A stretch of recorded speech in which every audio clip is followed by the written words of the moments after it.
ঘুষ বিরোধী আইনের ওপর স্থগিতাদেশ দিয়ে একটি নির্বাহী আদেশে স্বাক্ষর করেছেন মার্কিন প্রেসিডেন্ট ডোনাল্ড ট্রাম্প। এর ফলে বিদেশি কর্মকর্তাদের ব্যবসার প্রয়োজনে ঘুষ দেওয়া আর অপরাধ বলে গণ্য হবে না আমেরিকায়। গতকাল মঙ্গলবার তিনি এ আদেশে স্বাক্ষর করেন। বার্তা সংস্থা রয়টার্স জানিয়েছে, দেশীয় কিছু ব্যবসা প্রতিষ্ঠানকে ঘুষের অভিযোগ থেকে অব্যাহতি দেওয়ার জন্য ডোনাল্ড ট্রাম্প একটি নির্বাহী আদেশে স্বাক্ষর করেছেন। মূলত অন্য দেশে ব্যবসা পরিচালনার সুবিধার্থে সেখানকার সরকারি কর্মকর্তাদের ঘুষ প্রদানের কারণে দায়েরকৃত মামলা সাময়িকভাবে স্থগিত রাখতে তিনি এ আদেশ দেন। নির্বাহী আদেশে স্বাক্ষরের পর ট্রাম্প সাংবাদিকদের উদ্দেশ্যে বলেন, এখন থেকে আমেরিকায় ব্যবসা বাণিজ্যের সুযোগ অনেক বৃদ্ধি পাবে। নির্বাহী আদেশের মাধ্যমে প্রায় অর্ধ শতাব্দী পুরনো বৈদেশিক দুর্নীতি অনুশীলন আইন অর্থাৎ ফরেন করাপ্ট প্র্যাকটিসেস অ্যাক্ট বা এফসিপিএ স্থগিত করলেন ট্রাম্প।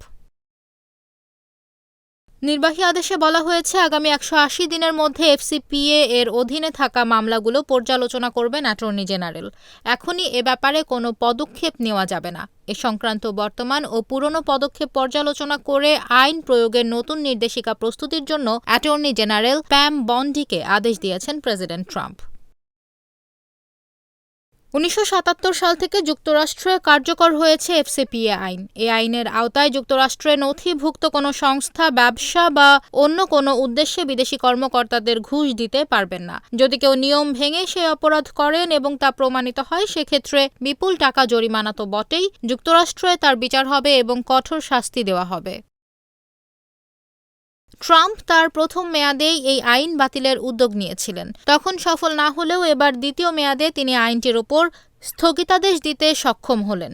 বর্তমানে যুক্তরাষ্ট্রে এই আইনের আওতায় বিচার কাজ চলছে ভারতের বিশিষ্ট ধনকুবের গৌতম আদানির। মার্কিন আদালতে ঘুষ সংক্রান্ত 3টি মামলা চলছে তার বিরুদ্ধে।